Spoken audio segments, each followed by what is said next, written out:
उड़ने वाली चुड़ैल। अमनपुर नाम के गांव में चंगू मंगू नाम के दो किसान दोस्त रहते थे। दोनों का आपस में बहुत की तरह आज भी दोनों एक साथ अपने खेत की ओर जा रहे होते हैं।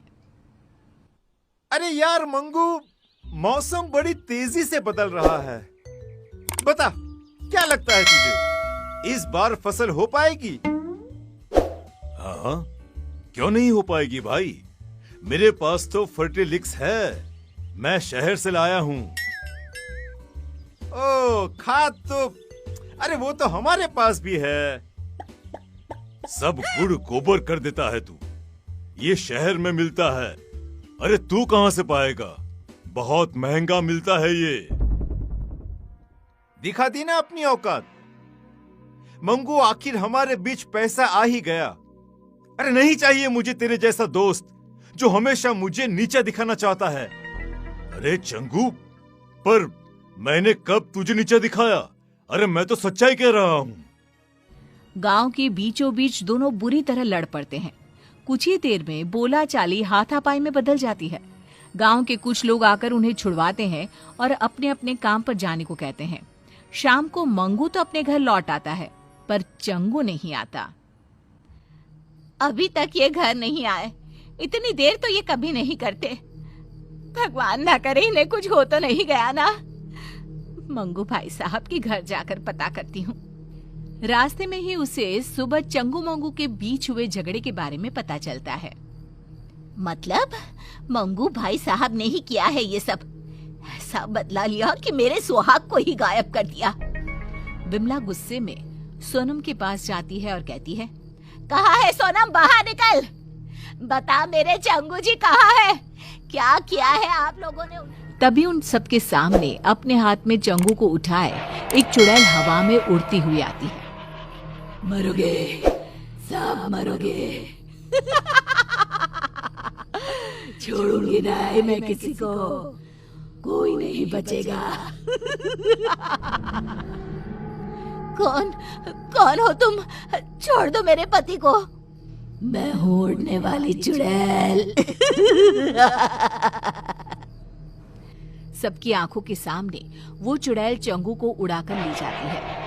बचाओ, बचाओ, अरे अरे कोई बचाओ मुझे। उसी रात से गांव में उड़ने वाली चुड़ैल का साया मंडराने लगता है। अगली सुबह केसारी लोटा लिए खेत की तरफ जा रहा होता है। तभी चुड़ैल उड़ती हुई आती है और उसे हवा में उड़ाकर ले जाती है। अरे चुड़ैलिया, मुझे छोड़ दे मुझे चुड़ैलिया। अरे चाहिए तो मेरा ये लोटा ले ले। मैं क्या करूंगी? मुझे जो तेरी चर्बी चाहिए, चर्बी। चुड़ैल चंगू की तरह ही केसारी को गांव के बीचों बीच हवा में घुमाती हुई गायब हो जाती है। धीरे धीरे चुड़ैल का प्रकोप गांव में बढ़ता ही जाता है। आए दिन कोई ना कोई गांव से गायब हो जाता। धीरे धीरे कर लोग घर से निकलना भी बंद करने लगते हैं। फिर एक दिन, ऐसा कब तक चलेगा? अरे कब तक हम लोग घर पे बैठे रहेंगे? अब तो कोई अपने घरों के छत पर भी नहीं जाता। इस चुड़ैल से छुटकारा पाने का कोई ना कोई रास्ता तो निकालना ही पड़ेगा। हाँ जी, बिल्कुल सही कह रहे हैं आप। अरे पर हम लोग करेंगे क्या? पीछा करेंगे उस चुड़ैल का। पता तो करना ही होगा कि वो चुड़ैल गांव वालों को कहाँ ले जाती है।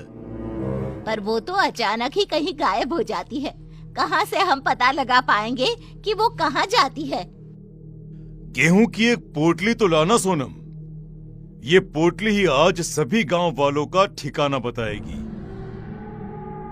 शाम को मंगू जानबूझकर हाथ में एक गेहूं की पोटली लेकर गांव के चौराहे से गुजरता है।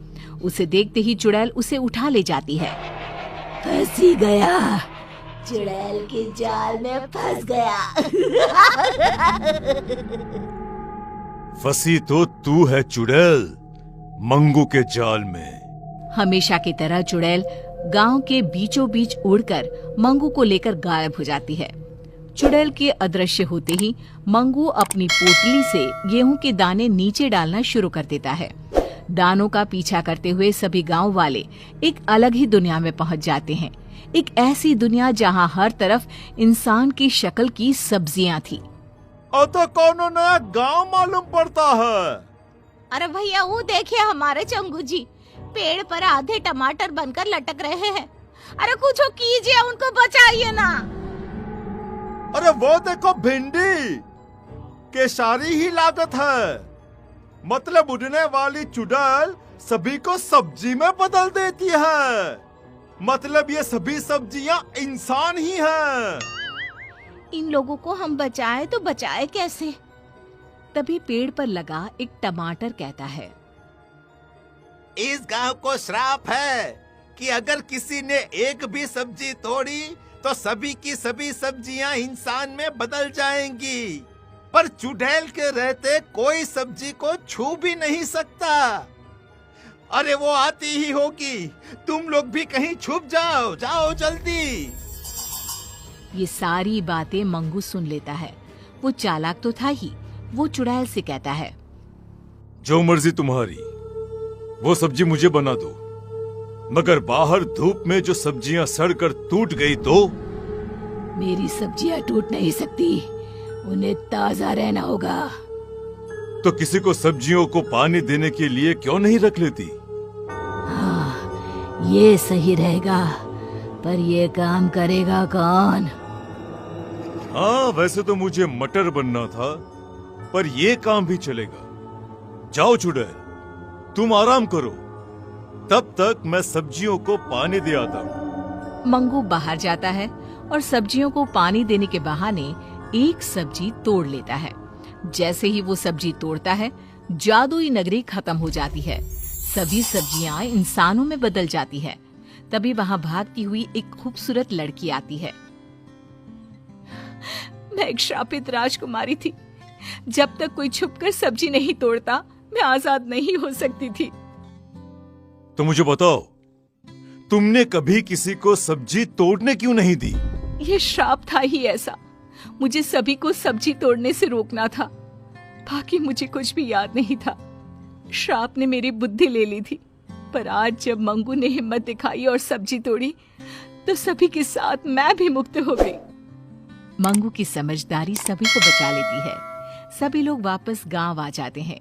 चंगू मंगू फिर से अच्छे दोस्त बन जाते हैं।